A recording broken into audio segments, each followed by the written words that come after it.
오늘 함께 나눌 하나님의 말씀은 창세기 2장 18절 말씀부터 25절 말씀까지.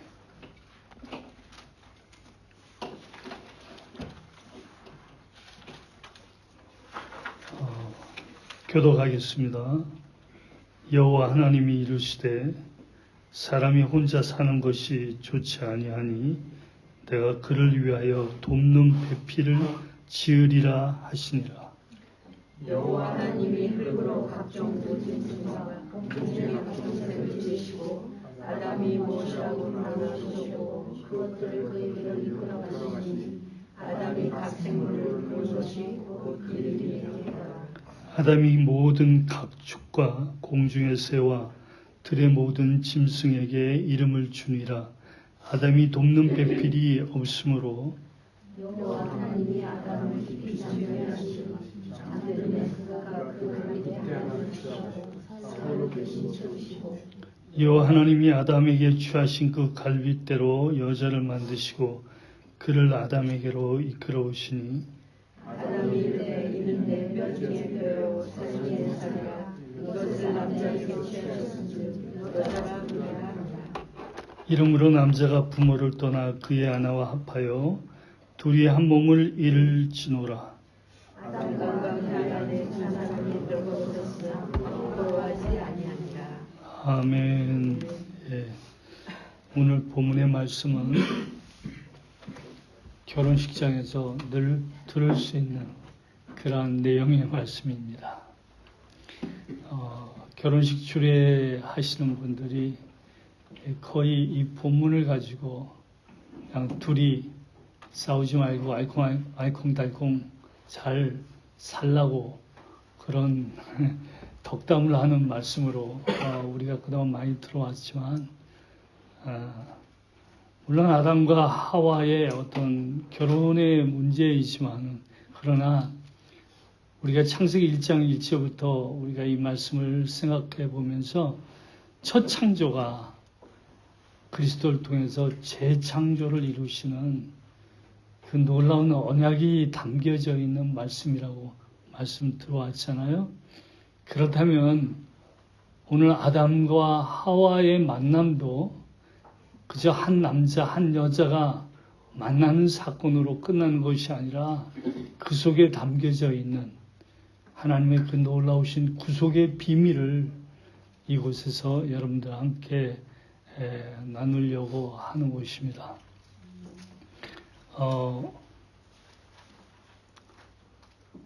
우리가 1장부터 충분히 들어왔기 때문에 이 부분을 제가 여러분에게 설교할 때 그다지 어렵지 않다라고는 생각하지만, 그래도 여러분의 기존에 가지고 있었던 그런 그 선지식들이 혹시나 하나님의 말씀을 듣는데 방해하지 않도록 잠깐 내려놓으시고 오늘 하나님의 말씀을 여러분들이 잘 생각하시면서 그냥 귀로 듣고 말지 마시고 일단 이 시간은 머릿속에다가 잘 집어넣으세요. 물론 여러분 지금 적고 있기는 하겠지만 다 넣고 계셨다가 주중에 제가 올리는 설교를 다시 한번 들으면서 곰곰이 가만히 이렇게 성경을 보면서 다시 한번 정리해 나가면 그 속에 담겨져 있는 하나님의 큰 구원의 은혜를 여러분들이 반드시 누릴 수 있으리라고 생각을 합니다. 18절 보겠습니다. 여호와 하나님이 이르시되 사람이 혼자 사는 것이 좋지 아니하니 내가 그를 위하여 돕는 배필을 지으리라 하시니라. 이거를 직역을 하겠습니다. 여호와 하나님이 말씀하시기를 그 사람이 자기만을 위하여 있는 것이 좋지 않으므로 내가 그에게 그의 마주함과 같은 돕는 자를 지으리라 했어요. 예, 오늘 이 말씀 한 단어 한 구절 우리가 생각해 보도록 하겠습니다. 하나님이 그 혼자 사는 것이 좋지 않다라고 말씀하시죠. 그래서 결혼하라는 얘기가 아닙니다. 이 얘기는요. 왜? 이 말씀 안에 담겨져 있는 큰 하나님의 구속의 뜻이 있어요. 그래서 시집 장가 안 가는 사람들에게, 젊은이들에게 야, 하나님이 혼자 사는 거 좋지 않으니까 결혼해야 된다라고 그렇게 표현하는 것은 성경을 잘못 이용하는 것이죠. 좋다라는 표현은 우리가 창세기 1장에서 충분히 생각해 봤어요. 우리가 토부라고 하면서 이 좋다라는 것은 하나님이 원하신, 하나님의 목적하신 바가 그대로 이루어지는 것이 좋은 것이다. 그것이 선한 것이다. 라고 우리가 말씀을 들었죠. 그러면 지금 아담이 혼자 있는 것이 좋지 않다라고 했으면 여기서 좋지 않다라는 의미가 뭔가 나쁘다라는 의미가 아니라 하나님이 하실 일이 더 남으신 것이죠.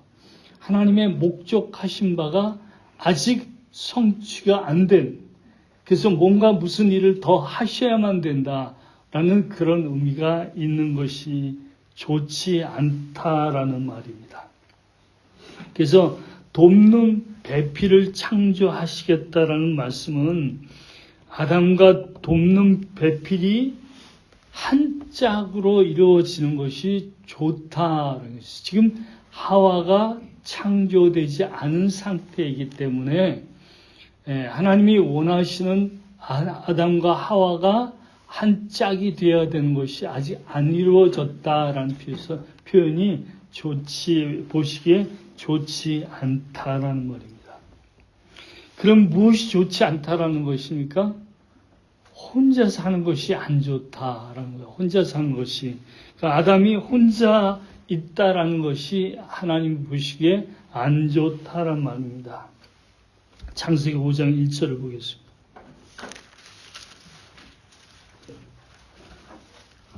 창세기 5장 1절. 이것은 아담의 계보를 적은 책이니라 라고 되어 있죠. 물론 지금은 그 아담이 에덴 동산을 쫓겨나지 않은 상태이지만 우리가 성경 전체 하나님의 구원 사역 속에서 볼 때 지금 창세기 우리가 2장 처음에 우리가 볼 때도 그 아담의 그 내력에 대해서 얘기하지 않았습니까? 아담의 내력이 뭐죠? 하나의 그 역사, 계보, 족보라는 그런 말이라고 말씀을 드렸잖아요. 지금 창세기 5장에 보면 아담의 내력은 이러하니라라고 나오잖아요. 그러니까 아담의 내력이 이루어져야 되잖아요. 그럼 결국은 그 아담의 내력 속에 예수 그리스도가 오셔야 되는 것이지 않습니까? 그렇다면 이 아담의 내력을 이루는 데 있어서 아담 혼자가 되어지는 일이 아니라 그 안에 하와가 있어야 된다라는 것이잖아요. 그래서 혼자 산다라고, 혼자 사는 것이라는 이 표현은 우리가 그 분리된다라는 말입니다. 분리된다. 분리. 그러니까 아담이 그 분리되어서 있는 것이 좋지 않다라는 그런 말이거든요. 그러니까 아담은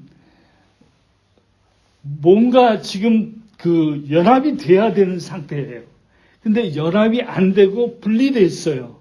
그래서 이것이 좋지 않다라고 얘기하는 거예요. 여기 어떤 의미를 얘기하는지 우리가 출애굽기에서 출애굽기 27장 7절을 보겠습니다. 출애굽기 27장 7절 말씀. 제단 양쪽 고리에 그 채를 깨어 제단을 매게 할지며. 거기서 채를 꿰다라는 말이에요. 같은 말이에요. 그러니까 그 제단이 있어요. 그런데 이 제단을 운반해야 되잖아요. 옮겨가야 되는데 옮기기 위해서는 이건 손을 대면 안 되니까 그 고리를 만들고 고리에다가 이제 이렇게 나무를 쭉 집어넣어서 맬 수 있게 하는 거잖아요. 그러면 고리하고 이 나무는 연결되어 있잖아요. 이 꿰다라고 하나 이렇게 번역이 되어 있는데 지금 고리하고 이 막대기가 분리되어 있으면 안 되죠. 그렇죠? 이게 연결되어 있어야 된다는 거예요. 예. 한 군데 더 보겠습니다. 출애굽기 30장 4절을 보겠습니다.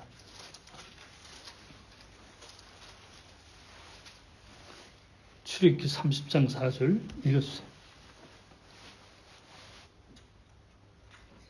금대 아래 양쪽에 금고리 둘이 만들되 곧 그 양쪽에 만들어지니 이는 제단을 매는 채를 깰 곳이며. 예, 거기도 꿰다라는 말이 있잖아요. 그게 같은 말이에요.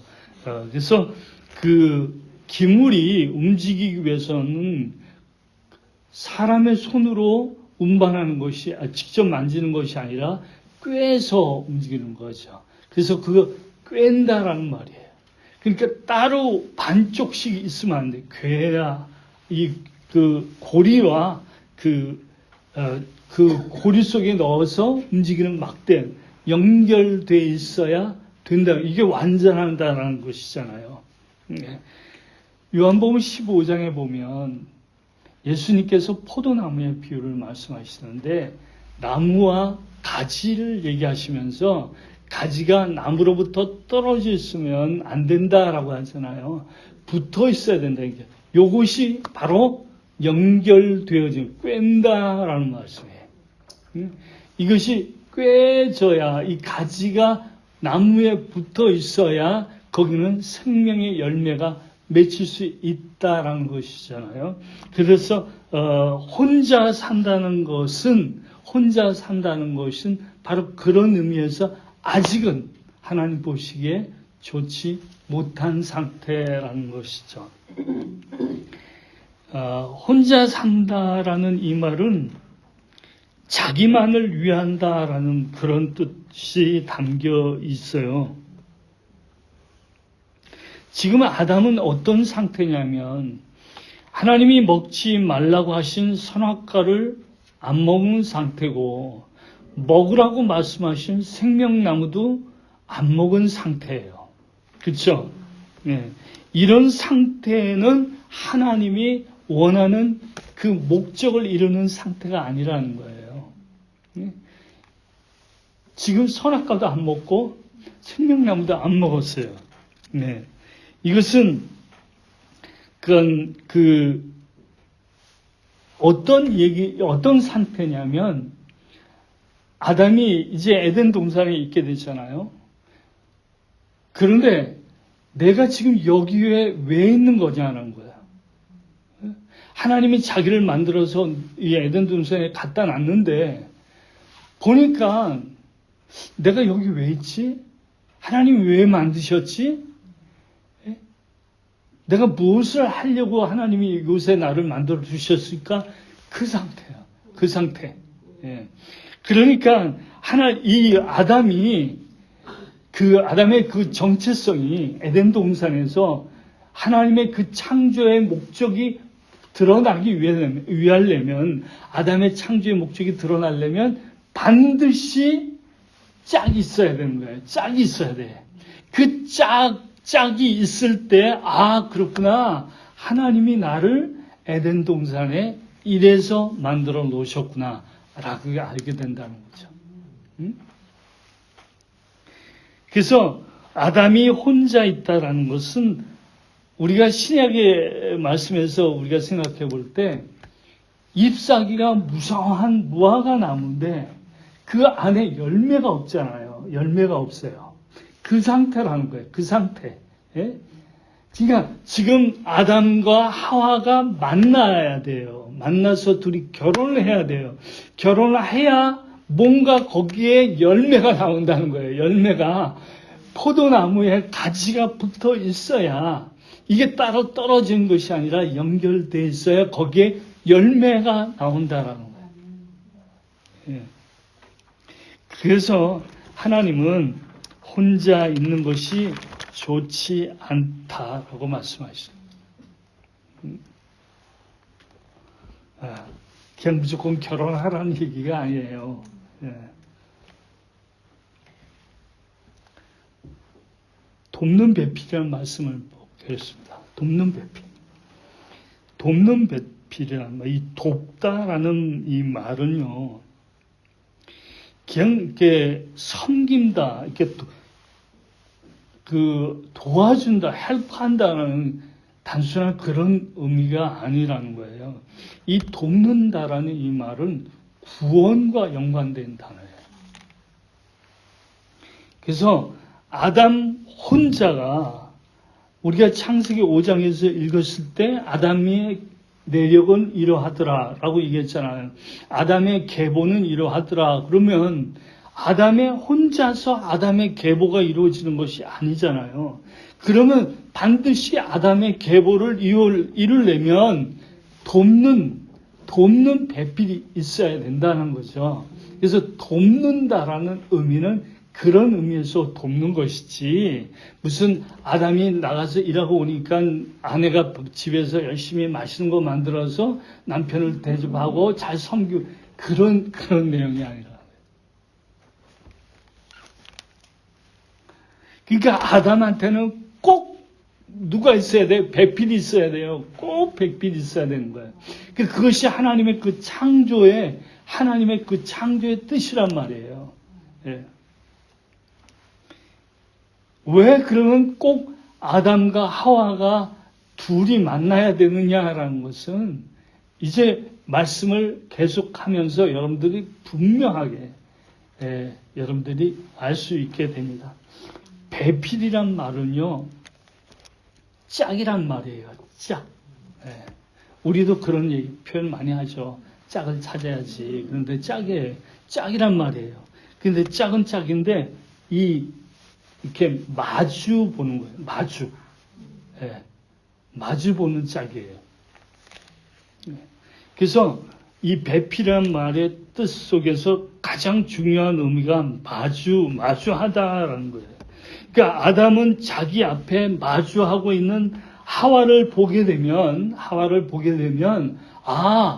내가 에덴에 왜 있어야 되는구나. 하나님이 나를 왜 창조했구나를 알게 되는 거라고, 알게 돼요.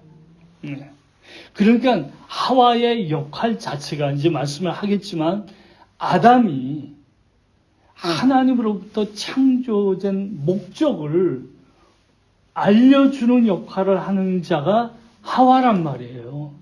하와. 그러니까 하와는 어떤 면에 있어서 말씀의 역할을 하는 거예요. 어떤 면에서. 창세기 3장 우리가 타락에 대해서 얘기할 때 미리 제가 여러분들의 궁금증과 호기심을 갖기 위해서 말씀드린다면, 이 마귀가 뱀을 통해서 하와를 유혹하잖아요. 하와를 넘어뜨리잖아요. 그럼 왜 하와를 택했느냐? 우리 그동안 여자가 그런데 잘 넘어가니까 그런 얘기 했잖아요. 그건 남자나 여자나 마찬가지예요. 죄에 대해서는 똑같아요. 그래서가 아니라 지금 하와는 말씀의 역할을 하는 자예요. 이게 넘어지는 말이에요. 이 말씀이 넘어지는 거예요. 똑같이 아담도 거기에 따라서 넘어지는 거예요. 3장에 가서 더 얘기하겠습니다. 그러니까 지금 그 배필이라는 단어 속에는 제가 지금 말씀대로 알리다라는 말이 포함됩니다. 알리다. 그러니까 하와는 알려줘. 아담에게 해서 너 아담아, 너는 하나님이 이래서 너를 창조한 거야. 이게 돕는 배필. 이게 돕는 거예요. 창세기 41장 25절을 보겠습니다. 제가 읽겠어요. 요셉이 바로에게 아뢰되 바로의 꿈은 하나니라. 하나님이 그가 하실 일을 바로에게 보이심이라. 여기서 요셉이 바로에게 아뢰되라는 말이 똑같은 말이야. 아뢰되라는 말이야. 신명기 4장 13절에 여호와께서 그의 언약을 너에게 반포하시고 너희에게 지키라 명령하셨으니 곧 십계명이며 두 돌판에 친히 쓰신 것이라. 그래서 하나님께서 이스라엘 백성들에게 언약의 말씀인 십계명을 알려주셨잖아요. 요 알려준다. 요 말이에요. 요 말이 배필이란 말이에요. 그래서 궁극적으로 돕는 배필이라는 얘기는 하나님의 큰 구속사에서 우리가 창세기 5장 1절에 보면 아담의 내력은 이러하더라 라고 했잖아요. 그렇다면은 돕는 배필은 무엇을 하는 사람이 돕는 배필이 궁극적으로 돼야 되느냐? 아들을 낳아야 돼. 아들을 낳는 거예요. 이 말을 또 시집가서 장가가서 아이를 낳아야 된다는 그런 말이 아니에요. 여기서 말하는 아들을 낳아야 된다는 것은 결국은 이 아들이 어떤 상황이 이르게 돼요. 예수 그리스도가 그 아들로서 오시잖아요. 예. 그래서 성경에 보면 낳고 누가 누구를 낳고 아니 누가 누구 낳는 얘기를 왜 그렇게 많이 하느냐 말이에요. 그렇잖아요. 그게 성경에서 뭐가 그 중요한 얘기길래 누가 누구를 낳고 그런데 여자는 없어. 남자 얘기해. 예? 그래서 누가 누구를 낳고 그러니까 남자가 남자를 낳고 남자가 남자를 낳고 이지 여자가 낳다는 게 없단 말이에요. 물론 중간에 한 몇 명 있죠. 그거는 그때 가서 더 설명하기로 하고. 예. 그러니까 지금 돕는 배필의 역할은 뭐냐? 결국은 아들을 낳아야 된다. 아들을 낳아. 그래서 성경이 계속해서 아들 얘기를 그렇게 하는 거예요. 그렇다면 아담의 계보 속에서 진짜 아들이 있고 가짜 아들이 있을 수 있다는 거예요. 네? 아브라함에게는 두 여자가 있었습니다. 첫째 여자가 누구예요? 네. 사라였잖아요. 사례. 두 번째 여자가 하갈이었잖아요. 그렇죠? 둘 다 아브라함의 아내예요. 그렇죠? 그런데 성경은 돕는 배필을 누구로 얘기하냐면 사라만이 돕는 배필이 되는 거예요. 왜? 그가 하나님의 약속을 가진 자이기 때문에. 사라가 하와의 위치에 쓰는 거란 말이에요. 하갈은 그렇게 쓸 수가 없어요. 그래서 내쫓는 거예요. 내쫓아요. 예. 이건 무슨 가정의 평화를 위해서 내쫓아야 된다는 그런 소리 한 것이 아니라 하나님께서 사라를 통해서 약속의 자녀를 이삭을 주시기 때문에 하갈은 거기에 있으면 안 되죠. 예. 쫓아내야죠. 예. 야곱도 물론 다 합치면 네 여자지만 실제로 처는 둘이에요. 누구죠? 레아, 그 다음에 라헬이에요. 근데 야곱이 라헬을 좋아했어요. 그래서 먼저 라헬과 결혼을 하고 그 다음에 아니죠. 레아를 만나게 되고 레아를 만나서 속았다고 생각하니까 다시 라반이 라헬을 주잖아요. 그런데 둘 중에 돕는 배필 누가 되는지 아십니까? 여러분들은 라헬이라고 생각해요. 그죠? 다 라헬. 왜? 야곱이 라헬을 좋아했으니까, 라헬일 거라고 생각하는데, 천만의 말씀이에요. 레아입니다. 왜 레아냐? 유다가 나와요. 거기서 유다가. 예, 유다가. 그러니까 레아가 유다를 낳아요. 그러니까, 혈통의 순서가 아니란 말이에요. 약속의 순서라는 거예요. 약속의 순서. 그러니까 하와는 약속의 어머니가 되는 거란 말이에요. 약속. 예. 물론 아담이 하나님의 약속을 받았죠. 예, 약속을 받아요. 근데 그 아담 혼자서 그 약속이 이루어지는 것이 아니라 하와가 존재해야 되고, 하와의 역할은 아담에게 너 누군지 아느냐? 넌 하나님의 약속을 가진 자야. 나를 필요로 할 수밖에 없는 거야. 라고 얘기하는 역할이 돕는 배필이다. 네. 명쾌하죠? 네. 19절 보겠습니다. 여호와 하나님이 흙으로 각종 들짐승과 공중의 각종 새를 지으시고 아담이 무엇이라고 부르나 보시려고 그것들을 그에게로 이끌어 가시니 아담이 각 생물을 부르는 것이 곧 그의 이름이 되었더라. 20절 잠깐 보겠습니다. 아담이 모든 가축과 공중의 새와 들의 모든 짐승에게 이름을 주니라. 아담이 돕는 배필이 없으므로. 여러분, 지금 문장이 흘러가는 게 지금 아담이 돕는 배필이 없다라는 얘기를 하면서 19절, 20절에 진짜 생뚱맞은 얘기가 툭 튀어나와요. 그렇죠?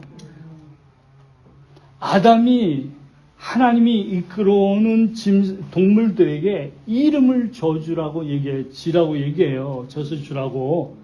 아니, 아담이 지금 돕는 배필을 얘기하시다가 하나님이 왜 갑자기 얘기를 이름 짓는 쪽으로 바꾸시냐 말이에요. 이런 궁금증 안 들었어요? 예? 그죠? 아니, 왜 그럴까? 진짜 뭐 하나님의 말씀이기 때문에 제가 이런 표현을 하는 건 좀 그렇지만 진짜 생뚱맞잖아요. 이게 왜 툭 튀어나오고 있냐 말이에요. 그런데 하나님이 이 말씀을 괜히 하시겠어요? 뭔가 우리 성경은 문맥의 흐름이 분명히 있어요. 논리가 있다고요. 그냥 아무거나 갖다가 말을 붙이는 것이 아니에요. 그렇다면은 지금 하나님이 동물을 이끌어다가 아담 앞에다 놓고 아담 보고 너 이름을 지어라 라고 얘기해요. 근데 이름을 짓는다라는 것은요, 그냥 무조건 이름 짓는 게 아니에요. 이름을 지을 수 있으려면 그 동물의 그 속성, 그 동물의 그 특징, 그 동물의 그 깊은 곳을 볼 수 있어야 이름이 나오는 거예요. 예? 물론 그때 아담이 코끼리라고 짓지는 않았겠죠. 우리가 코끼리라고 부르니까. 그렇다면 왜 코끼리라고 우리가 부르느냐? 코가 기니까. 아, 얘는 코끼리다. 그렇잖아요? 예. 그러니까 지금 하나님께서 아담 보고 모든 짐승을 데리고 오시면서, 동물을 데리고 오시면서 이름을 지으라 라고 얘기하는 거예요. 그렇다면 왜 식물은 없을까요? 식물도 아담을 데리고 다니면서 야, 이 꽃을 뭐라고 부를 거니?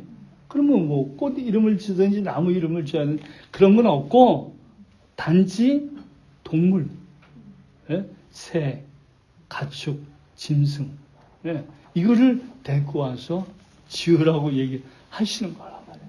예. 그럼 이 19절, 20절 이 상반절에 있는 이 생뚱맞은 이 말씀이 무엇을 의미하는지 알아야 된다. 이거는 돕는 배필과 연관돼 있다는 거예요. 그러니까 지금 하나님께서는 아담에게 뭐를 가르쳐 주시기를 원하시는 거예요. 지금 단순하게 이름을 지라고 하는 정도로 끝나는 얘기가 아니라고요. 그렇다면 성경이 왜 그렇게 이름을 지라고 하는 얘기를 써야만 됐겠느냐? 네? 그 이름을 졌다고 해서 후대에 꼭 그 이름을 씁니까? 아니잖아요. 아니잖아요. 그러면 아담은 그 이름을 지면서 이름을 질 때 그 짐승의 속성, 그 특징, 그거를 이렇게 봐야 되잖아요.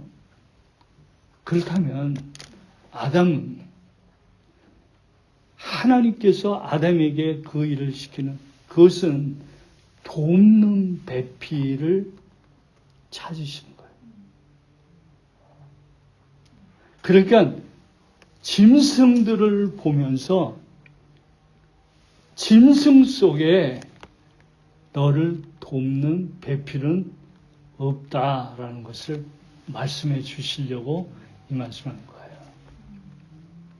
지금 에스더가 머리를 상당히 많이 끄덕였거든요.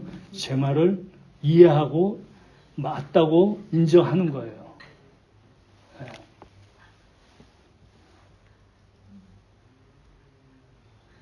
우리 에스더가 말씀을 참 잘 들어요. 제가 이렇게 다 여러분들 봅니다만 잘 들어. 지금 하나님이 그 짐승들 만든 속에는 아담이 돕는 배필이 발견되지 못하는 거예요. 찾을 수가 없는 거예요. 예? 만날 수가 없는 거라고요.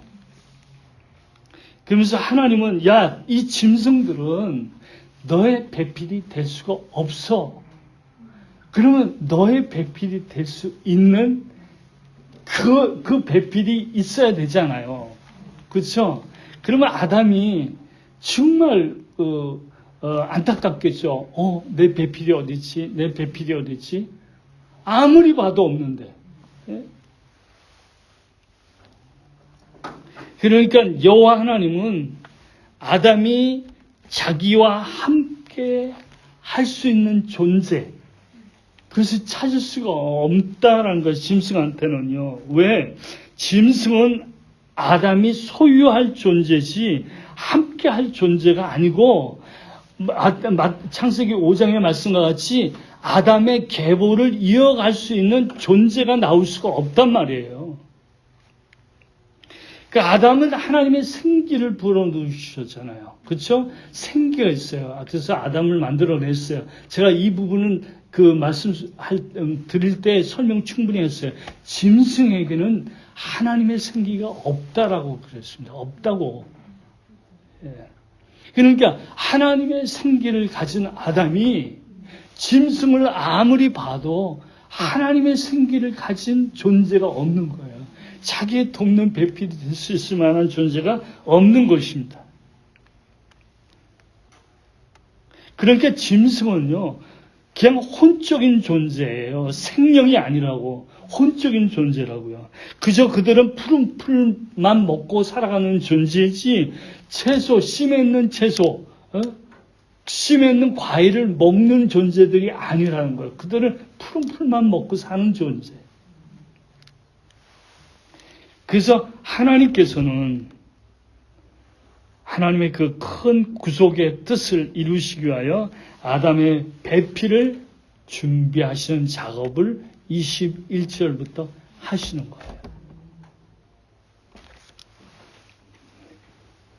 그래서 아담은 하나님의 생기를 가진 자로서 생명을 알아볼 수 있다고 그랬잖아요. 제가 이 말씀 드렸어요. 생명을 알아볼 수 있어요.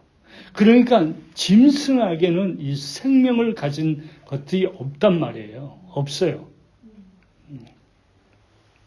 그래서 20절 후반부에 20절 보겠습니다.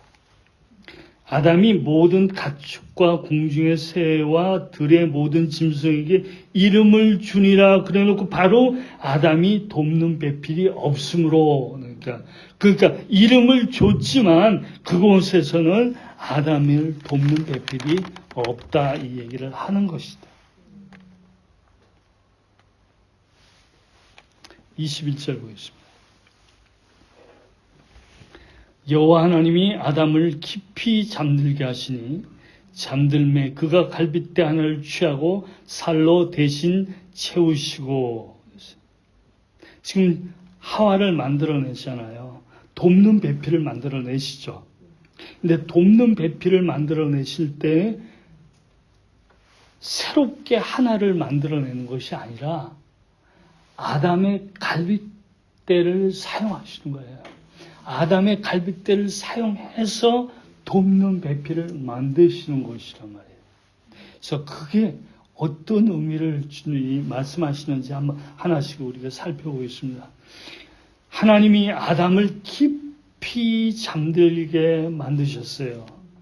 그러니까 하나님이 아담 위에 깊은 잠을 내리시니 그가 잠들게 되었다 이런 말이거든요. 하나님이 깊은 잠을 아담 위에 내렸다라고 했어요. 이거는 죽음을 얘기하는 겁니다. 죽음. 예. 우리가 창세기 1장을 하면서 밤이 되고 낮이 되니라고 그랬잖아요.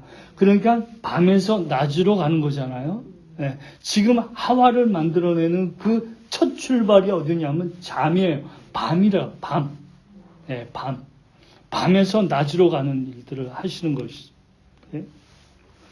그러니까 하나님이 보시기에 좋지 못한 상태, 예? 그것이 보시기에 좋은 상태로 가는 거예요. 그러니까 아담이 혼자 있는 상태는 하나님이 보기 좋지 않았어요. 그런데 아담과 하와가 마주쓸 때는 하나님이 좋은 상태로 되어지는 거란 말이에요. 그러니까 갈빗대를 뽑았다라고 하는데, 갈빗대라는 말은 갈비뼈보다 더 중요한 의미가 뭐냐면 옆구리래요. 옆구리. 예. 옆구리가 더 중요한 의미인 것이죠. 그러니까 돕는 배필은 어디서 나와야 되느냐? 아담의 옆구리에서 나와야 돼요. 아담의 옆구리에서 나오는 것이 돕는 배필이란 말이에요. 그러니까 아무리 짐승을 갖다 놔도 그 짐승들은 아담을 돕는 배필이 될 수가 없어요. 돕는 배필은 아담에게서부터 나와야지 아담으로부터 나온 짐승은 없단 말이에요. 존재하지 않죠. 우리가 미리 얘기한다면 이거는 예수 그리스도께서 십자가에서 죽으심에 대한 예표적인 사건을 아담을 깊게 잠들게 하신다라는 거예요.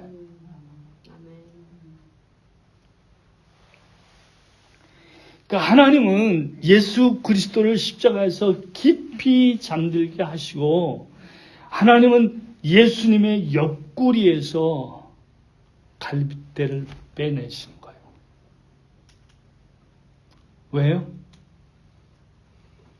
왜요? 왜 빼내? 예수님의 갈빗대를 왜 빼내요? 예. 여러분들을 만들어내시기 위해서 하나님이 여러분들을 만들기 위해서.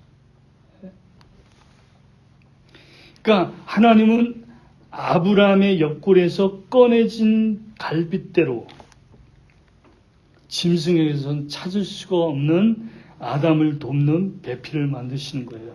로마서 5장 14절 찾으세요.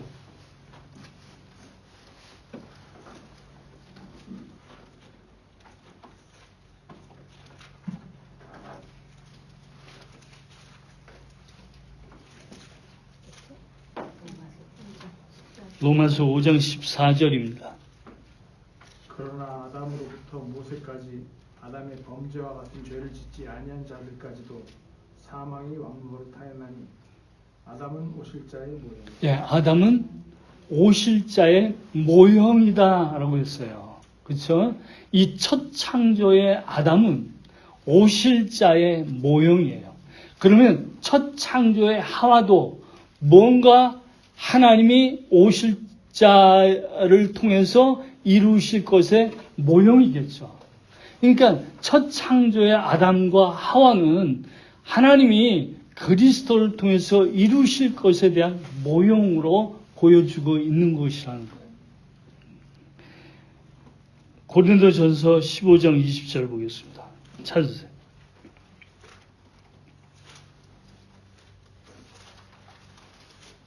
그러나 이제 그리스도께서 죽은 자 가운데서 다시 살아나사 잠자는 자의 첫 열매가 되셨습니다.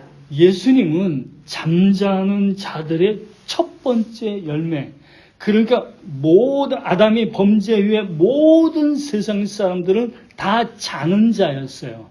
그런데 그 깊은 잠 속에 있는 그들 가운데 첫 번째로 깨어나신 분이 있어요. 바로 예수 그리스도예요. 그래서 예수님을 잠자는 자들의 첫 열매라고 얘기하시는 거예요. 그러면 아담으로부터 태어난 모든 자들이 다 잠자는 자들이라면 여러분들은 예수 믿기 이전에 여러분의 상태가 뭐였어요? 잠자는 자들이었어요. 죽은 자들이라고요. 죽은 자들. 예? 그래서 예수님이 첫 번째 이 잠에서 깨어나시고 그 첫 번째 잠에서 깨어나신 그분을 통해서 하나님의 구원받을 하나님의 백성들이 잠에서 깨어나.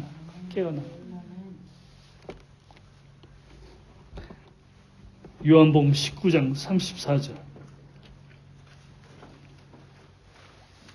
요한복음 19장 34절. 그중 한 군인이 창으로 옆구리를 찌르니 곧 피와 물이 나오더라. 예. 예수님 십자가에 못 박혔을 때 이제 안식일이 됐기 때문에 시체를 내려야 되니까 로마 군인이 봤을 때 예수님이 죽었다라고 얘기하니까 확인하기 위해서 창으로 옆구리를 찌르죠. 창으로 옆구리를 찌르는데 물과 피가 나왔더라라고 얘기하고 있어요. 물론 우리가 보통 그냥 창으로 찔러서 죽었다 그러면 되는데 그 표현을 꼭 하고 있단 말이에요. 물과 피가 나왔다라고 얘기해요. 그냥 피만 나왔다라고 그래도 되잖아요. 피가 나왔다. 그런데 이거를 물과 피가 나왔다라고 성경이 말씀하고 있는 것이죠.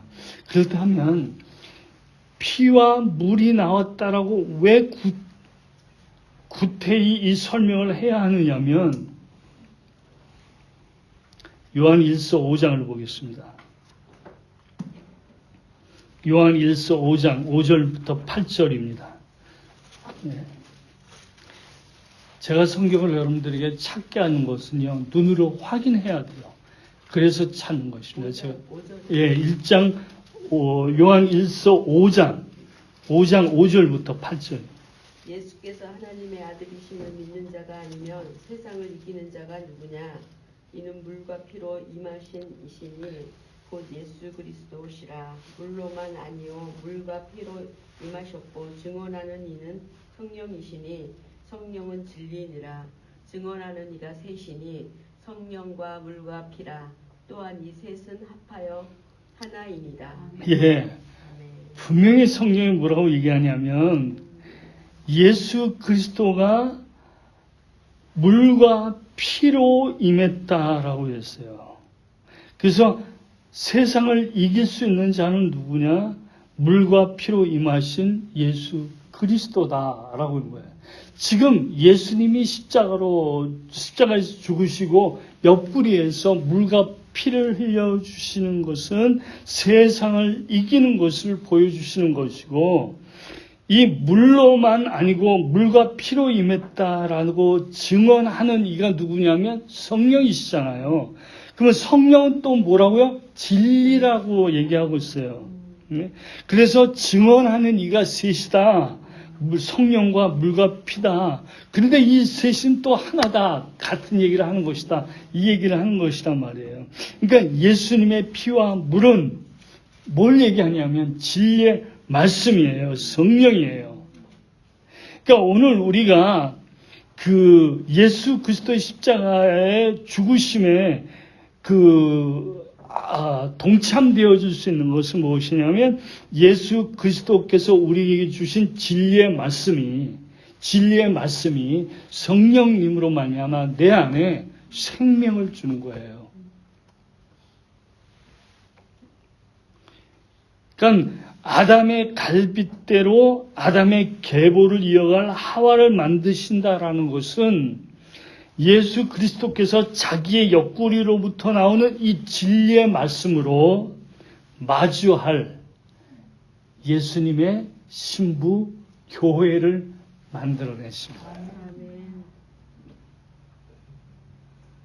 그러니까 예수님께서는 교회를 세우시고 자기의 신부들을 만들어내는 만듦은 무엇을 통해서 만드냐면 예수님의 옆구리가 터져서 물과 피가 나오는 것을 통해서 우리를 하나님의 자녀로 만드시는 거예요. 그러니까 교회라는 것은요, 그냥 교회가 되는 것이 아니란 말이에요. 교회라는 것은 주님의 피로 세웠다라고 우리 많이 들어왔잖아요. 피로 세운 교회다라는 의미가 바로 그런 데서 얘기하는 거란 말이에요. 피로 값주고 산 여러분들이 교회예요. 그래서 피로 값주고 산 여러분들이 모이는 이곳이 교회란 말이에요. 예? 한인 이 회당이 교회가 아니고 여러분들이 교회라고요. 여러분들이. 예?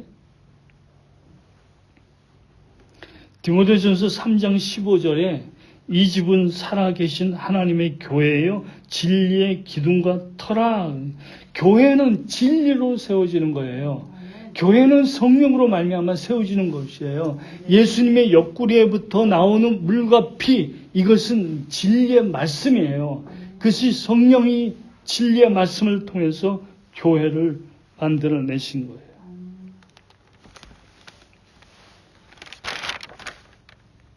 예수님께서 자기의 신부된 오늘 우리를 만드시기 위해서, 여러분들을 만들어내시기 위해서 십자가에서 여러 옆구리가 터지는 거예요. 옆구리 터지는 거예요. 네. 그래서 그 속에서 여러분들이 나오는 거예요. 지금 아담을 만드시고 하와를 돕는 배필을 만드신다는 이 마주 보게 하시는 이 일이 바로 예수님과 여러분들이 마주 보게 되는 거예요. 마주 보는 거예요. 짝이 된다는 거예요. 짝, 한 짝. 네? 짝이에요, 짝. 그러니까 여러분 혼자 있으면 보기 안 좋은 거예요. 좋지 않은 거예요. 좋지 않다라고 하나님 말씀한 거예요. 그러니까 여러분들이 혼자 있는 것이 아니죠. 물론 예수님이 이 땅에 내려오셨을 때도 예수님이 혼자 계시면 하나님이 보시기에 안 좋은 거죠. 왜? 예수님은 짝을 찾으러 오셨잖아요. 예수님과 마주할 수 있는 사람을 만들려고 이 세상에 왔잖아요. 그럼 하나님 보시기에 좋은 것은 예수님과 여러분들이 만나야죠. 마주 볼 수 있는 그런 위치에 있을 때 하나님이 기뻐하시고 좋아하신단 말이에요. 여러분, 여기에 어떤 짐승을 갖다 놓으면 여러분들과 마주할 수 있겠습니까?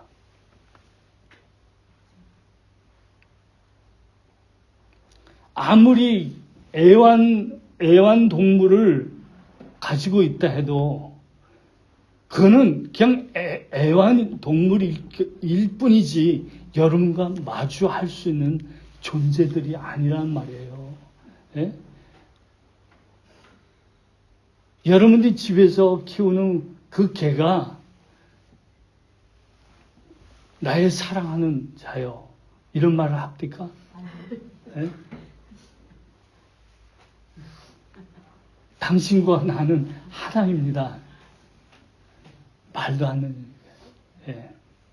그래서 아담에게 동물을 이끌어 오시면서 이름을 적어라. 마주할 수가 없죠. 그거는 짐승들이니까 그거는 소유물이지. 예? 함께 할 수 있는 존재들이 아니잖아요. 설교 시간에 저는 웬만하면 쓸데없는 얘기 안 하려고 애를 많이 쓰는데 요즘 하도 애완동물에 대해서 조금 과하게 하시는 분들, 이건 조금 조심해야 될 거라고 생각돼요. 그거는 애완동물일 뿐이지, 나와 위치를 같이 할 수 있는 그런 동물들이 아니라고. 그는 이뻐하는 것으로 끝나야지, 그런 우리와의 그런 레벨을 맞추는 존재들이 아니란 말이에요. 또 우리는 하나님의 피조물이에요. 하나님의 피조물. 예수 그리스도 옆구리가 터져서 물과 피를 흘리신 그걸로 만들어낸 여러분의 존재, 얼마나 귀한 존재인지 몰라요. 천사도 여러분들을 흠모한다고 그랬어요. 얼마나 귀한 존재입니까? 예?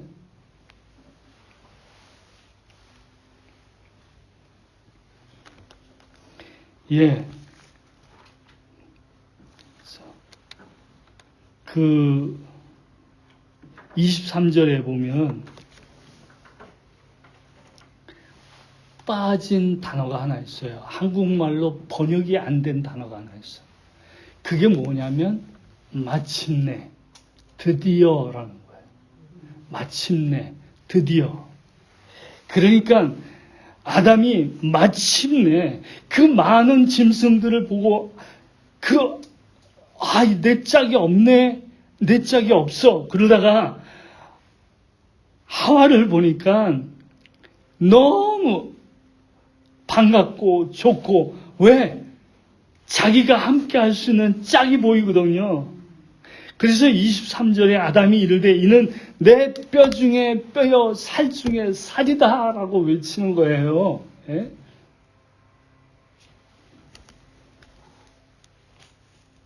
내 뼈 중에 뼈요, 내 살 중에 살이란 말이에요.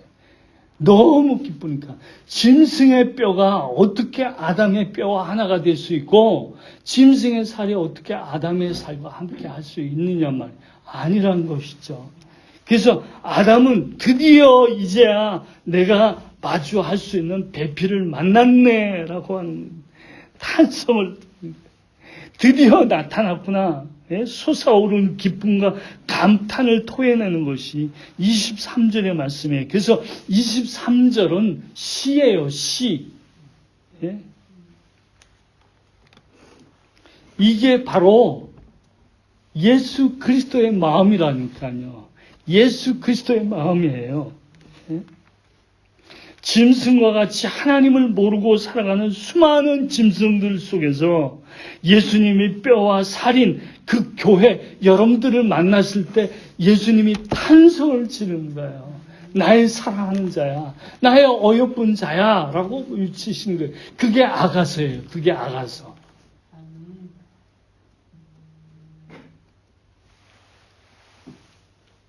아가서 4장 1절에 뭐라고 그래요? 내 사랑하는 너는 어여쁘고 어여쁘도다.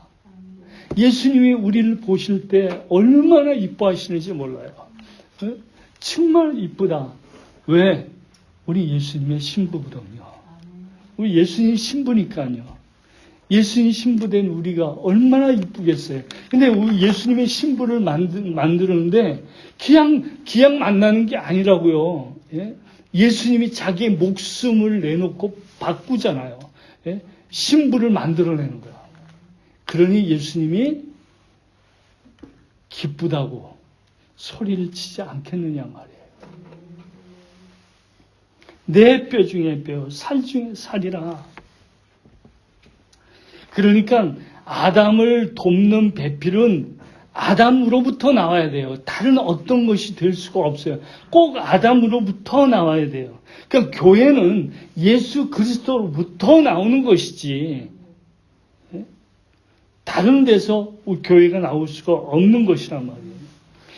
여러분, 전에 제가 설교하다가 알지 못하는, 그냥 잘 알지도 못하는 영어를 한번 쓴 적이 있어요. 그게 뭐냐면 믿음을 설명할 때예요. Believe in Jesus라는 얘기를 한 사람도 기억 못하네. 눈을 보니까. 저게 무슨 소리지? 처음 듣네. 그러면. Believe in Jesus라고 얘기했죠. 그 말은 뭐예요? 내가 예수님의 안에 있는 거예요. 그걸 믿음이라고 얘기하는 거예요.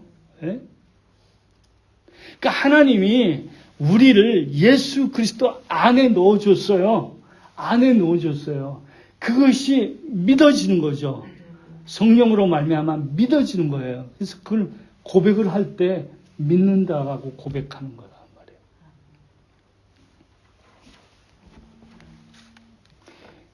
그러니까 내가 예수를 믿습니다라는 얘기는 내가 예수 안에 있습니다 라는 고백을 하는 거예요. 내가 예수의 신부입니다 라는 고백을 하는 거예요.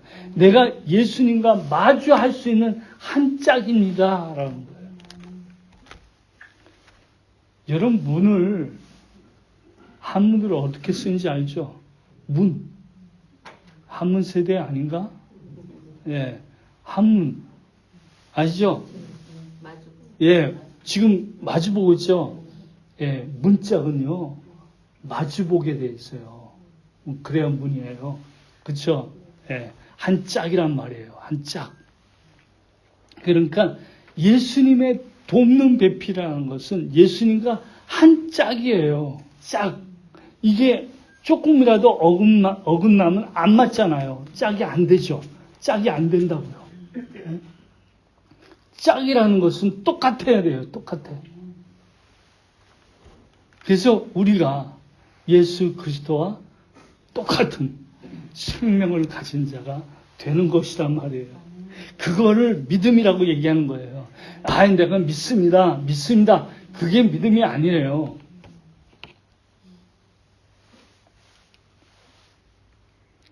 그러니까 하나님께서 우리에게 생기를 주셨다라는 것은 제가 그때 말씀드릴 때는 분명하게 생명을 알아볼 수 있는 것이 생기를 주신 것이다라고 했어요. 그래서 생명을 알아보는 능력이 우리 가운데 있어요. 그렇다면 하나님께서 우리에게 예수 그리스도에 인해서 살아났다라는 것을 가능하게 하는 것이 뭐냐면 우리는 생명을 알아봐요. 생명을 알아봐요. 하나님의 예수 그리스도의 생명을 우리는 알아보는 자가 되어 있어요. 예, 그걸 믿음이라고 그러는 거예요. 여러분 예수 알죠? 그 생명을 알잖아요, 우리. 예? 그러니까 우리 안에는 생기가 있는 거야. 하나님이 주신 생기, 성령의 그 기운, 예? 우리에게 있는 거라고요. 예. 그래서 예수님께서 우리를 향해서 내 뼈 중에 뼈, 살 중에 살이라 라고 했어요. 너희들이 나의 돕는 배필이다. 너희들이 나의 돕는 배필이야. 그렇게 말씀하신. 예? 요한복음 3장 5절. 요한복음 3장 5절. 예수께서 대답하시되 진실로 진실로 내게 이르노니 사람이 물과 성령으로 나지 아니하면 하나님 나라에 예, 물과 성령으로 나지 아니하면 하나님 나라에 들어갈 수 없다라고 얘기하는 거예요. 그래서 물 얘기를 왜 하느냐? 이거는 진리의 말씀이거든요. 진리의 말씀, 예수 그리스도의 옆구리가 터져 나오는 그 물, 예? 물과 피, 그 진리의 말씀이거든요. 요한복음 4장 23절에 아버지께 예배하는 자들은 영과 진리로 예배할 때가 오노니 곧 이때라 하셨어요. 영과 진리로, 그러니까 성령과 진리의 말씀 대신 예수 그리스도 그 말씀으로 말미암아 우리는 하나님께 예배 드리는 자라는 거예요.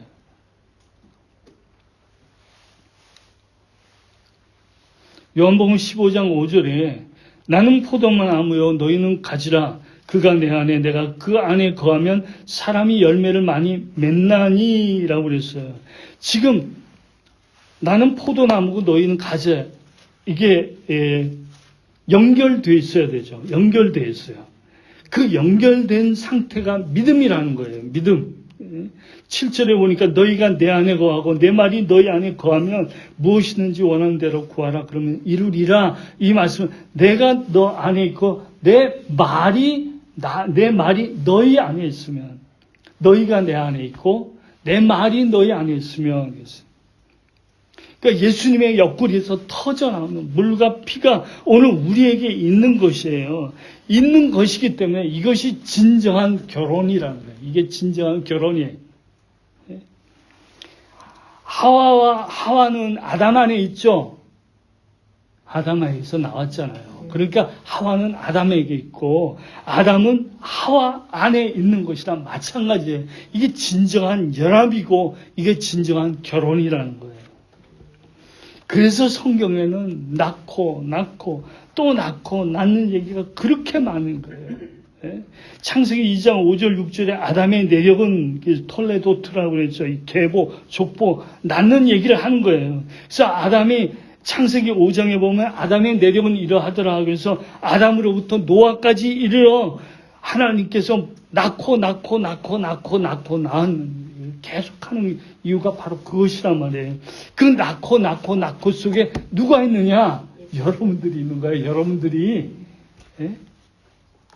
그러니까 지금 창세기 1장, 2장은 여러분 얘기하는 거예요. 여러분 얘기, 내 얘기를 하고 있다고요. 예? 하나님께서 예수 그리스도 안에서 나를 낳는 얘기를 하는 거라고요. 예? 그러니까 우리는 하나님으로 말미암아 출생된 자예요. 물론 우리의 육이 우리 부모로부터 태어나지만 하나님의 큰 구원의 역사 속에서 볼 때 우리는 하나님이 우리를 태어나게 합니다. 그래서 우리를 뭐라고 불러요? 아들. 예? 아들. 이 아들이란 말은 남성만 얘기하는 게 아니에요. 돕는 배필이란 말이요. 성으로 따지면 남성이에요. 돕는 배필이 하와가 되잖아요. 그럼 이상하게 여성을 써야 될 텐데 왜 남성을 썼을까? 다 이유가 있는 거예요. 성 얘기를 하는 것이 아니에요. 성 얘기하는 거예요. 예수 그리스도의 옆구리로부터 태어나는 모든 하나님의 자녀들, 그건 성의 문제가 아니란 말이에요. 영원한 하나님의 나라에 가면 성이 있습니까? 여자가 있고 남자가 있어요? 없잖아요. 하나님의 나라는 성이 있는 게 아니에요. 여자라 칭하리라 그랬잖아요. 여자라 칭하리라 그랬어요. 그러니까 돕는 배필로서의 여자라는 것은 그 언약 안에 있는 자들이 여자인 거예요. 언약 안에 있으면 여자예요. 그러니까 여러분들이 남성이냐 여성이냐가 아니라 언약 안에 있느냐라는 거예요. 그러면 다 예수님의 신부예요. 예수님의 신부. 그 언약 안에 있기 때문에 여자란 말이에요.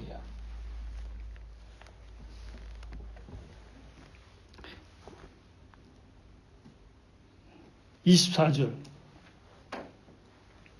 이러므로 남자가 부모를 떠나 그의 아내와 합하여 둘이 한 몸을 이룰지라라고 써요. 근데 에베소 5장에 보면 이걸 비밀이라고 얘기하고 있거든요. 그러니까 예수 그리스도와 교회와의 연합, 이건 비밀이래요. 아담과 하와가 한 몸이 되잖아요. 한 몸이 되는 것이.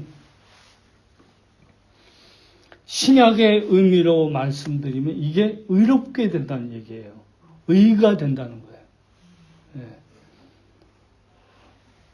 그러니까 우리가 신약의 말씀 속에서 특히 바울의 서신서 속에서 의에 대한 얘기를 참 많이 하잖아요. 의롭다. 그 의롭다는 얘기는 이거는 도덕적이나 윤리나 종교적인 개념이 아니라니까요. 연합의 개념이에요. 하나 되느냐의 개념이에요. 그래서 의롭다라고 얘기할 때는 우리가 예수 그리스도와 하나 된 것이란 말이에요. 하나 됐기 때문에 의롭다라고 얘기하는 것이라. 내가 어떤 행위가 올바라서 하나님이 우리를 의롭다라고 얘기하는 것이 아니라, 그러니까 우리를 의롭다고 얘기하는 것은 우리 안에 예수 그리스도의 물과 피가 있기 때문에. 그래서 우리를 의롭다라고 얘기하는 거예요.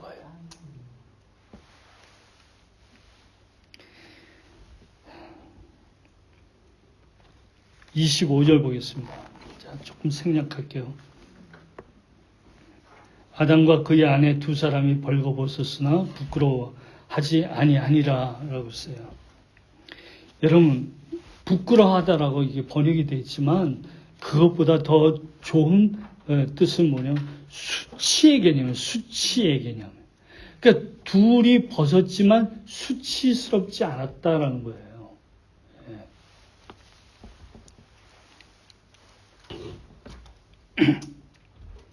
여기 그의 아내, 아담과 그의 아내 두 사람이라고 얘기하는 이 두 사람이다라고 얘기하는 것은 제가 얘기한 대로 한 짝이라는 얘기, 한 쌍이다라는 거예요. 한 쌍, 한 짝이다. 아까 문 얘기를 했죠? 문이 이렇게 짝으로 맞아야 되잖아요. 그러면 한쪽이 짝이 안 돼. 그럼 얘는 온전한 걸 볼 때 어떻게 해요? 수치스럽죠? 이해가 쏙쏙 가고 있잖아요. 예. 수치스럽잖아요. 그쵸? 예. 봐요. 제가 두 손이 길이가 똑같아야 돼. 근데 하나가 짧어. 그러면 이 손을 볼 때 수치스럽잖아. 수치스럽잖아. 예. 한 짝이 안 되니까. 한 짝이 돼야 되는데. 그렇잖아요? 그런 의미예요. 그러니까 벌거벗었지만 수치스럽지 않았다라고 했어요. 예. 이 얘기는 무슨 얘기냐면 제가 아까 연합의 얘기를 했잖아요. 서로가 하나인데 그렇잖아요? 서로가 하나인데 수치가 있을 수 있어요? 없죠. 예? 이거는 결혼한 남성과 여성의 문제를 얘기하는 게 아니라고. 예? 그러니까 지금 내 뼈 중에 뼈요, 살 중에 살이라고 그랬으니까 내 뼈인데, 내 살인데, 내가 하나인데, 내가 하나인데 거기에 무슨 수치가 있냔 말이에요.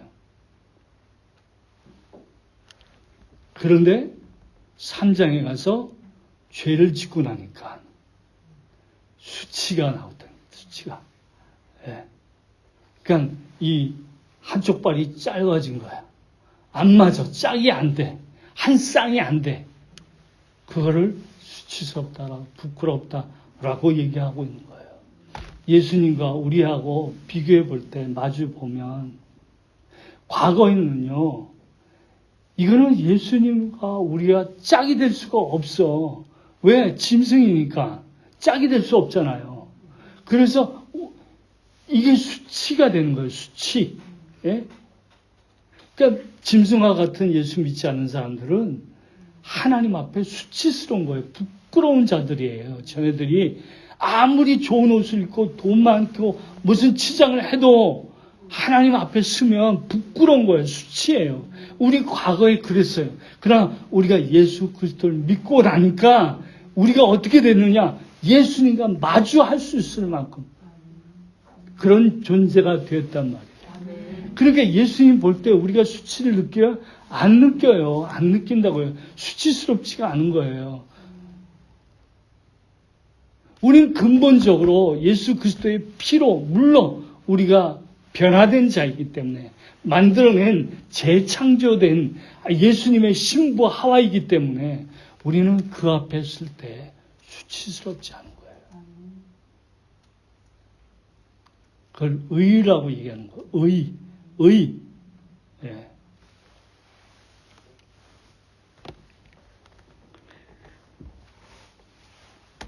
성경에는 하나님께서 구약 성경에서 뭐라고 얘기하냐면 우상을 섬기는 것을 거짓 남편이라고 얘기하죠. 거짓 남편이야.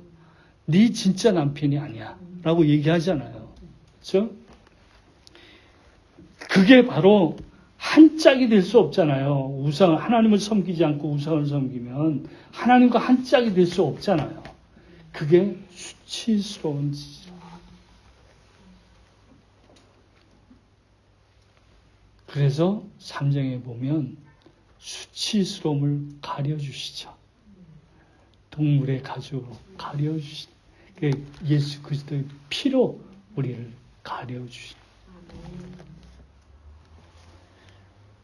참 저는 창세기를 말씀을 준비하면서 정말 하나님의 그 구속의 은혜가 너무너무 놀랍다. 어떻게 이렇게 하나님의 뜻이 그 아담과 하와 창조 속에서 말씀해 주시고 있느냐. 예? 내가 예수님의 신부가 되게 하나님이 만들어 오시는 이 과정은 정말 놀라운 하나님의 은혜가 아닌가. 그래서 우리가 예수님과 함께 하나가 됐기 때문에 하나님 예수님 앞에서 우리는 수치스러운 자가 아니에요. 우리는 생명나무의 열매를 먹은 자예요. 아멘. 우리가 선악과를 먹었지만 선악과를 다 없애주시고 우리에게 생명나무를 먹게 해주시고 예수 그리스도의 옆구리에 나오는 물과 피를 먹고 마실 수 있게 해주세요. 아멘. 우린 그 주님의 신부로서 예수님과 마주할 수 있는 조금도 부족함이 없는 완벽하게 예수님 앞에 설 수 있는 자로 신부로 쓸 수 있는 자로 만들어내셨다라는 아멘. 이 감격함과 이 영광스러움이 여러분께 있어야 된다. 이 말씀 씹고 또 씹고 해서 정말 여러분의 말씀, 이 신앙화 여러분의 삶 피가 돼야 된다고. 네? 기도하겠습니다.